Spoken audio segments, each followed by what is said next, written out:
ಪ್ರಾಣಿಗಳೇ ಗುಣದಲ್ಲಿ ಮೇಲು, ಮಾನವರಿಗಿಂತ ಮಿಗಿಲು ಎಂಬ ನುಡಿಯನ್ನ ನಾವು ಕೇಳಿದ್ದೇವೆ. ಇದರ ಅರ್ಥ ಮಾನವರಿಗಿಂತ ಗುಣದಲ್ಲಿ ಪ್ರಾಣಿಗಳೇ ಶ್ರೇಷ್ಠವಂತೆ. ಯಾಕಂದ್ರೆ ಮಾನವ ಜಾತಿ, ಧರ್ಮ, ಕುಲ, ಗೋತ್ರ, ಬಣ್ಣ ಹೀಗೆ ಒಂದಲ್ಲ ಒಂದು ಕಟ್ಟುಪಾಡುಗಳ ಹಿಂದೆ ಬಿದ್ದು ತನ್ನತನವನ್ನ ಮರೆತು ಇಂದು ಆತ ಸ್ವಾರ್ಥಿಯಾಗಿ ಮೆರೆತಿದ್ದಾನೆ.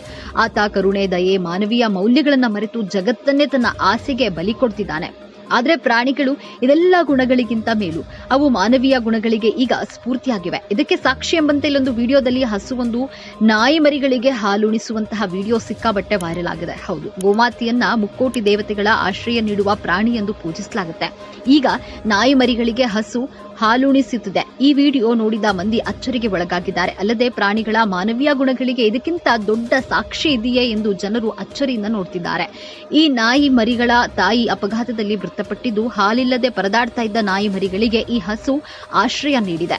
ಈ ಮಾತೃಪ್ರೇಮ ಕಂಡ ಜನರು ಅಚ್ಚರಿಯ ಜೊತೆಗೆ ಕುತೂಹಲಕ್ಕೂ ಕಾರಣವಾಗಿದೆ. ಬೀದಿ ನಾಯಿಗಳಿಗೆ ಒಂದು ಹನಿ ಹಾಲು ಹಾಕದೆ, ಅವುಗಳಿಗೆ ಒಂಚೂರು ಆಹಾರವನ್ನ ನೀಡದೇ ಇರುವ ಜನರ ನಡುವೆ ಈ ಮೂಕ ಪ್ರಾಣಿಯ ಮಾತೃಪ್ರೇಮ ಎಲ್ಲರ ಮೆಚ್ಚುಗೆ ಗಳಿಸಿದೆ. ಈ ಅಚ್ಚರಿ ಹುಟ್ಟಿಸಿರುವ ಘಟನೆ ಉತ್ತರ ಪ್ರದೇಶದಲ್ಲಿ ನಡೆದಿದೆ. ಈ ರಸ್ತೆಯಲ್ಲಿ ಅಪಘಾತದಲ್ಲಿ ನಾಯಿ ಮೃತಪಟ್ಟಿತ್ತು. ಆದರೆ ರಸ್ತೆ ಬದಿ ಇದ್ದಂತಹ ಹಸು ಅಲ್ಲಿಯೇ ಅಡ್ಡಾಡ್ತಾ ಇದ್ದ ಮರಿಗಳನ್ನ ನೋಡಿ ಅವುಗಳಿಗೆ ಹಾಲು ನೀಡ್ತಿದೆ. ಹೊಟ್ಟೆ ಹಸಿದಿದ್ದ ನಾಯಿ ಮರಿಗಳು ಹಾಲು ಕುಡಿತಾ ಇರೋದನ್ನ ವಿಡಿಯೋದಲ್ಲಿ ನೋಡಬಹುದು. ಈ ವಿಡಿಯೋ ಭಾರಿ ವೈರಲ್ ಆಗಿದ್ದು, ಜೊತೆಗೆ ಈ ವಿಡಿಯೋ 1.5 ಮಿಲಿಯನ್ಗೂ ಅಧಿಕ ವೀಕ್ಷಣೆಯನ್ನ ಪಡೆದುಕೊಂಡಿದೆ. ಈ ವಿಡಿಯೋ ನೋಡಿದ ಸಾವಿರಾರು ಮಂದಿ ಕಮೆಂಟ್ನಲ್ಲಿ ತಮ್ಮ ಅಚ್ಚರಿಯ ಪ್ರತಿಕ್ರಿಯೆಯನ್ನ ನೀಡಿದ್ದಾರೆ.